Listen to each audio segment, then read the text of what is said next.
ৰাস্তাও বিয়া আৰ কাঠেৰ দলংটাও এইটু ভাঙা হয়ে আছে আৰু কি কি সমস্যা আছে? সকলোই খেতি বাতি কাম কৰে, পানি নহলে তো নহয় খেতি বাতি। এইবাৰ খেতি কেনেকা হৈছে? এইবার খেতি মানে পানি নাই, এইফালে যিফালে পানি পাই আছে সেইফালে হয়, পিছফালে নহয়। ব্যৱস্থা এতিয়ালৈকে কোনো ব্যৱস্থা কৰা নাই। তো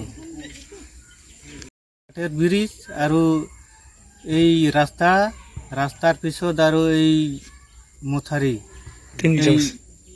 এই কিবা কেনেলটো অসুবিধা হয়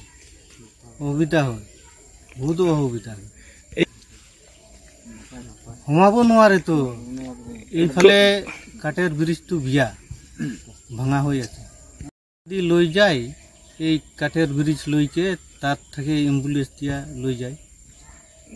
নাই কেতিয়াও অহা নাই, আহিব নোৱাৰে। মুখ্যমন্ত্রী কিবা কব নেকি? মুখ্যমন্ত্রী আমি এইটুই জনাম যে এই কামটো সমস্যাটো যাতে আমাদের ভালেই সোনকালে কৰি দিয়ে।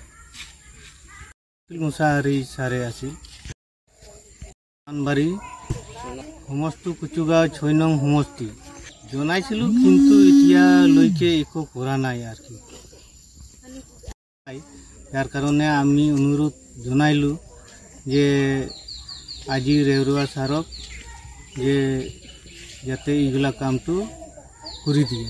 সমস্যা মানে আজি বিজেপি দলর প্রার্থী আহিছে রেউরুয়া সারক, যে আজি আমার এই সমস্যা আছে, এই কাঠের দলং এইটো ভাঙা আছে, ইয়ার পিছতে রাস্তা বিয়া রাস্তা আছে, এইটো দেখাইলাম।